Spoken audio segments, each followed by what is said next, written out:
Uy, Lods, andiyan ka pala. Good evening sa'yo. Wala ka pang pang-reels? Shoutout nga pala kay Dong Hermogenes Vlog. Siya yung nagtatanong kung paano ko ginawa to. Nag-tutorial na ako nito. Pero medyo mabilis daw yon. Ito, ikaklaro natin. Ulitin natin.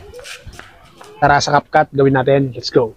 Gumawa lang po ako ng eksenang katulad niyan. Kunyari pong may ginulat. Tapos po, tatalon. Oops, focus tayo dyan sa pagtalon. Basta po sure lang po natin na nakalampas yung ating paa. Malalaman nyo po mamaya kung bakit ginawa natin yan. Tapos po yung eksenang yan, lalayo lang po tayo para magmukha tayong maliit. Mag-umpisa na po tayo. Focus po tayo sa tao. Yung bago po siya lumayo, dyan. Timing lang po natin yung playhead o yung puting guhit. Stay lang po tayo dyan. Tapos po, itap po natin yung pinaka-video para ma-highlights. Saka po natin piliin yung split. Then, stay lang po tayo dyan. Ibaba po natin yan gamit ang overlay. Hanapin po natin yung overlay sa baba. Itap po natin. Kapag naibaba na po natin, long press po natin. Tapos, drag po natin dyan sa unahan. Ipantay lang po natin sa first layer. Then, stay lang po tayo dyan sa second layer na ibinaba natin. Focus po tayo sa baba. Hanapin naman po natin dyan yung remove BG. Tapos po, custom removal. Then, piliin po natin yung brush.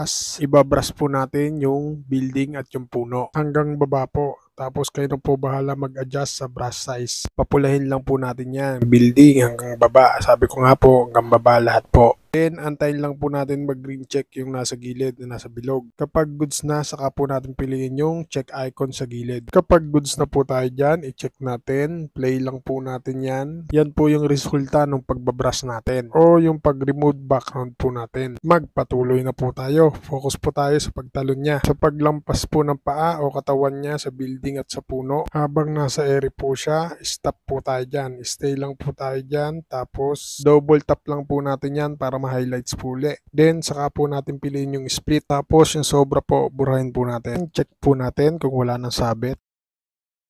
Kapag all goods na po, ready to export na po natin yan, mga lods. Yung resolution po ay 180. Tapos, yung pangatlo po, i-high po natin.